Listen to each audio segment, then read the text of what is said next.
달라진 점이라면 전년도엔 사실 행감이 코로나19로 인해서 뭐라 그럴까요? 시민 여러분도 그렇고 저희도 처음 닥친 상황이라 어떻게 대처해야 될지에 대한 미숙함이 좀 있었다고 봐야죠. 작년 행감 때는 저희 같은 경우는 재난기본소득 현장이라든지 봉사 다니기도 했었고 뭐 이런 상황에 행감에 집중할 수는 없었습니다. 올해는 이제 어쨌든 2년 차에 접어들다 보니 나름 방역 지침도 준수하고 하다 보니 익숙해진 부분도 있어서요. 전년도보다는 편안해졌던 것 같아요. 우리 부천시가 통합 돌봄 도시로 선정이 되었잖아요. 그런 까닭에 이제 노인 인구는 10%를 넘어서 급증하고 있고요. 그래서 우리 부천시가 전국에서 최초로 사회복지 급식 지원센터라고 해서 어르신들 기관에 급식에 대한 지원을 해주는 센터가 개소를 했었습니다. 예산 5억 원을 들여서. 그래서 사실 저는 사회복지 급식 지원센터에 많은 요양기관들이 가입을 하셔서 건강과 안전, 위생적인 부분에 어르신들에 대해서 지원을 할 수 있길 바랬는데 그 행감을 앞두고 확인을 해보니 60% 정도의 시설들이 60개소 정도의 시설들이 가입을 하셨더라고요. 200개소 중에. 그래서 굉장히 저조해서 이 부분에 대해서 좀 더 집중적으로 행정부에서도 집행해 줄 것을 건의를 했고요. 저 역시도 노력을 해야 되겠다. 현장과 소통하면서 많은 기관들이 가입을 하셔서 물론 기관에서는 쉽지 않은 일이죠. 통제도 받아야 되고 지원도 받아야 되고 그리고 기관별로 하고 있던 그런 건강과 안전 영양 관리에서 이제 매뉴얼대로 따라야 되는 그런 부분들이 있다 보니 힘들긴 하겠지만 어르신들의 건강과 직결되는 부분이기 때문에 적극적으로 임해 주셨으면 좋겠다라는 질의를 한 부분이 제일 인상 깊었습니다. 이제 올해는요, 사실 상동력 장애인 사망 사건도 있었고요.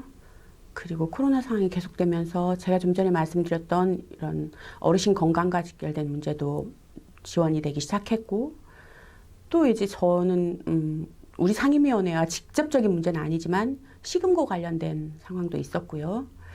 그리고 이제 뗄래야 뗄 수 없는 아동학대 문제도 있었고 여러 가지 문제가 있었습니다. 그 중에 이제 제 기억에 좀 남았던 부분은 사실 우리 상임위하고 상관은 없다라고는 할 수 없지만 FC 관련한 시금고 조례와 관련해서 후원 문제에 대해서 시민 또는 단체들에서 자발적인 후원이나 참여가 이루어져야 되지 않을까.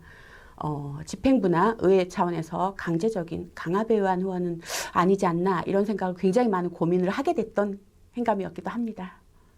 사실 우리 시의 출산율이 0.85명이더라고요. 지난해. 굉장히 낮아요. 그러다 보니 출산율에 관련한 정책을 굉장히 많이 보게 되고요. 부천시가 굉장히 주도적으로 하고 있습니다. 하고 있음에도 불구하고 우리 도시의 특성상 쉽지 않은 부분들이 있거든요. 예를 들어 원도심 같은 경우는 영유아들이 갈 가까운 공원에 생활권에 공원이 별로 없고 그리고 놀이터가 없어요. 사실. 그러다 보니 원도심과 신도시 간의 그런 불균형이 굉장히 심화되어 있거든요. 그래서 정책들 중에서 꼽으라면 아마 집행부도 굉장히 어려운 부분입니다. 공원이라든지 놀이터. 예를 들어 이번에 원미 물놀이장이 이제 6월부터 개장을 하는데 사실 코로나 상황에 개장을 못하고 있어요. 이랬을 때 물놀이장 하나에 굉장히 거는 기대가 크거든요. 원도심 주민들은.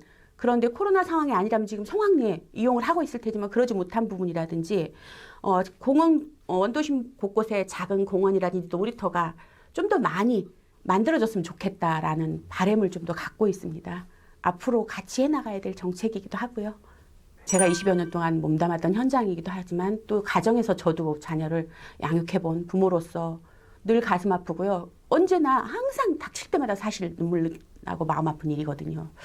근데 이건 어느 기관만의 문제가 아닌 그리고 부모만의 문제가 아닌 우리 사회 전체가 책임져야 될 문제라고 생각하거든요. 때로는 내 아이인 것처럼 때로는 옆집 아이인 것처럼 쳐다봐 줄 수 있는 그런 인식의 전환이 있어야 되지 않을까 싶습니다. 잘한다 못한다를 떠나서 우리 부천시 공직자분들이 최선을 다하고 있다라고 평가하고 싶습니다. 왜냐하면 제가 현장에 접했을 때도 그렇고 지금 의회에 들어와서도 그렇고 굉장히 열심히 해주세요. 해주시는데 이제 그 현장과 직접 집행부와의 괴리는 있을 수밖에 없거든요. 아동학대에 대해서 피해자 입장에서 본다라면 적극적인 대처, 개입을 원하잖아요. 그런데 또 집행부의 입장에서 본다라면 서비스하는 입장에서는 직접적으로 즉시 해야 될 서비스가 있고 시간을 두고 심도 깊게 해야 될 개입을 해야 될 부분들이 분명히 존재하거든요.